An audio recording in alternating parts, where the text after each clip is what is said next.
매출도 무려 14배까지 올랐습니다. 바로 입니다. 자영업자 사장님들 요즘 힘드시죠? 매출은 줄어드는데 고민이신 분들 많으실 거예요. 대행사에 맡겨볼까 싶어서 견적을 받아보니 비용은 너무 비싸고 그래서 내가 직접 해볼까 하고 해봤는데 효과가 없어. 뭐지? 뭐가 문제지? 이렇게 답답하신 분들도 많으실 거예요. 그런데 말이죠. 대부분의 사장님들이 진짜 중요한 걸 놓치고 있다는 사실 알고 계셨나요? 이 방법 하나만 제대로 해도 매출이 확 바뀔 수 있습니다. 이 말씀을 드리면 너가 뭔데 그런 이야기를 하느냐. 저는 오프라인 매장을 운영해 본 경험이 있고 현재도 운영하고 있습니다. 그것도 온라인 마케팅과 거리가 멀다고 할 수 있는 전통시장에 매장이 있어요. 거기서 직접 판매와 고객 상담을 10년 넘게 해오고 있습니다. 그리고 온라인 마케팅이 거의 없던 12년 전부터 블로그와 카페를 이용해서 고객을 끌어오는 방법을 터득했습니다. 지금부터 그 방법을 알려드릴 테니 영상 끝까지 집중해서 시청해주세요.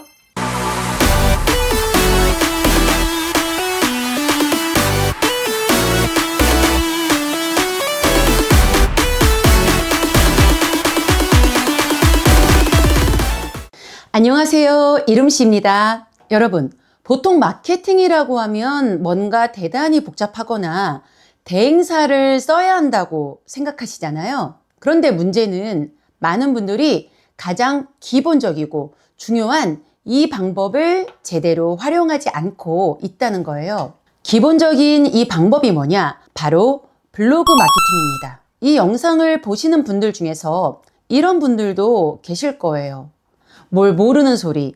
이젠 블로그 시대는 끝났어. 누가 블로그를 해? 요즘은 인스타그램이나 스레드가 대세야. 또는 나는 이미 블로그 하고 있는데 효과 없던데? 그 효과 있는 거 맞아? 네, 틀린 말은 아닙니다. 그러나 블로그 마케팅은 온라인 마케팅 중에 가장 기본입니다. 이걸 못하시면 플랫폼이 바뀌어도 여전히 효과를 못 보실 거예요. 왜? 본질을 모르시는 거니까요. 제 이야기를 한번 해볼게요. 앞서 말씀드린 것처럼 저희는 전통시장에 가게가 있는데 가게를 열 때부터 경쟁업체의 방해와 주변 텃세가 너무너무 심했어요. 그래서 와, 이대로 있다간 돈도 다 날리고 가게도 망할 것 같은 거예요. 그런데 그때는 돈도 없지 대행사에 맡길 여유도 없었어요. 그래서 혼자서 할 수 있는 방법을 찾아야만 했어요. 그게 바로 블로그 마케팅이었어요. 오프라인에서 방해를 받는다면 온라인 홍보로 손님을 내 매장에 오게 만들자. 이런 목적이었습니다. 지금 이 영상을 보시는 여러분들과 같은 고민을 했던 거죠. 그런데 문제가 생겼어요. 블로그 글을 썼는데 아무도 보지 않았고 검색에도 안 걸리는 거예요. 정말 환장하겠더라고요. 그래서 온갖 정보도 찾아보고 블로그 하는 방법을 조금씩 바꿔봤습니다. 그러다 깨달은 게 하나 있었어요. 그리고 그 깨달은 것을 바탕으로 블로그 마케팅을 제대로 활용하기 시작했습니다. 그 결과 지역 카페와 블로거들을 통해서 입소문이 나고 유명세를 타면서 생활의 달인뿐 아니라 여러 방송사나 유튜브에도 출연하게 됐습니다. 그러다 보니까 몇 년 사이에 매출도 무려 14배까지 올랐습니다. 이 방법이 효과가 있으니까 방송에서도 연락이 올 정도였던 겁니다. 자영업자 사장님들이 마케팅을 할 때 가장 많이 하는 실수는 뭘까요? 바로 자기중심적인 마케팅입니다. 나 중심인 또는 내 가게 중심인 대부분의 사장님들은 블로그에 이렇게 말해요.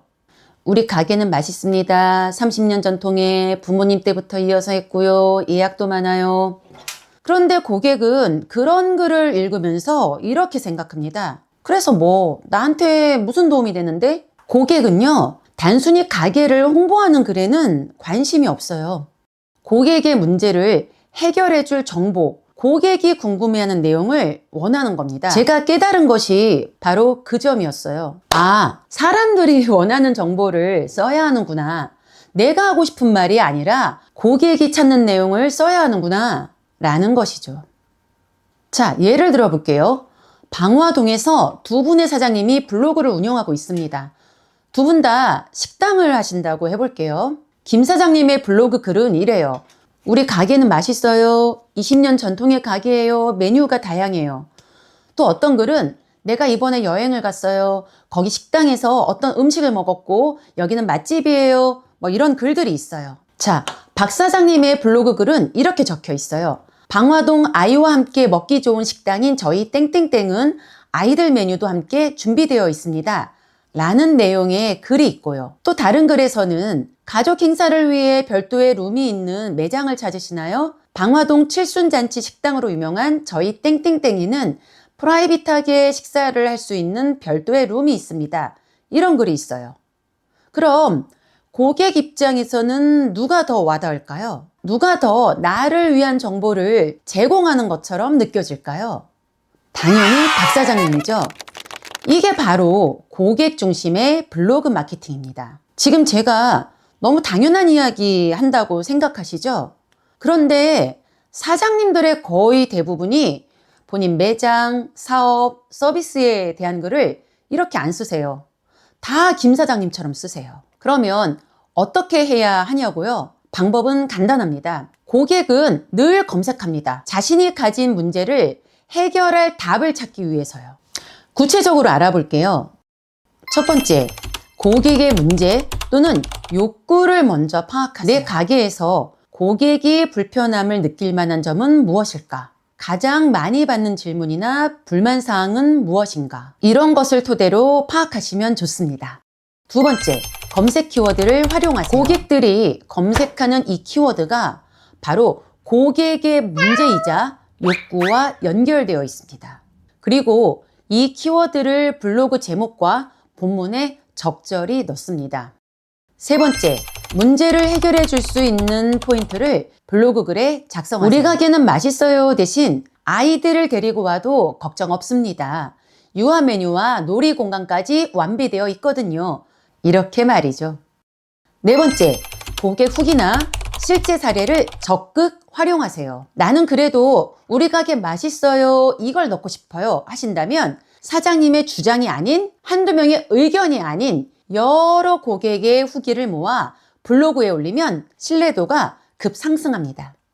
여러분, 지금까지 알려드린 방법이 대부분의 사람들이 놓치고 있는 방법입니다. 제가 매출을 14배까지 올릴 수 있었던 것은 이 방법을 제대로 활용했기 때문이에요. 물론 좀 더 디테일하게 들어가면 블로그 마케팅에도 여러 정보들이 필요하지만 가장 중요한 것은 결국 본질, 글의 방향성이 어디로 향해 있나라는 겁니다.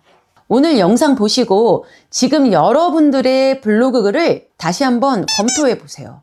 그리고 지금부터 쓰는 글은 고객의 입장에서 쓰셔야 합니다. 고객이 뭘 원하는지를 생각해 보시기 바랍니다. 영상이 도움이 되셨다면 좋아요와 구독, 댓글과 알림 설정 부탁드립니다. 오늘도 대한민국의 모든 자영업자분들 화이팅! 감사합니다.